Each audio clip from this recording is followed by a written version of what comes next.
அப்படி என்னடா தப்பு பண்ண? ரோட்டில் போகிறவன் வரவெல்லாம் நின்று இப்படி கேட்டுட்டு இருக்கான். என்ன மாதிரியே பண்ணட்டும் சொல்லு.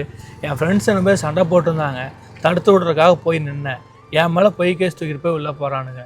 யார் சொன்னாலும் நம்ப மாட்டாங்கடா. ரோட்டில் நடந்து போனோன்னா இவன் தான் பண்ணியிருப்பான், இதை தான் பண்ணியிருப்பான்னு சொல்லி கேவலமாக பேசுகிறாங்கடா. நினச்சாலே சங்கட்டமாக இருக்கிற மாதிரி. ஏன்னா நான் ஒன்று சொல்லட்டுமா, இந்த ஊருக்காரனுங்க வாயை நம்மளால் அடைக்கவே முடியாது. பேசுகிறவன் பேசிட்டு தான் இருப்பான், அதெல்லாம் நம்ம எடுத்துக்கூடாது. சரியா? அன்றைக்கி என்ன பிரச்சனை நடந்துச்சுங்கிறது உனக்கு மட்டும்தான் தெரியும். ஒரு ஃப்ரெண்டாக நீ என்கிட்ட எல்லாமே சொல்கிறீல, நான் நம்புகிறேன். அப்பா நம்பலை, மாமா நம்பலை அப்படிலாம் சொல்லிட்டு ஃபீல் பண்ணிட்டு இருக்காதடா.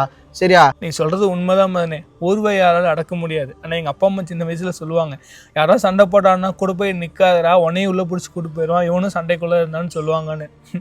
அப்போலாம் எனக்கு தெரியாதுடா. ஆனால் இப்போ எனக்கு தெரியும் போது தான் மன வலிக்குது.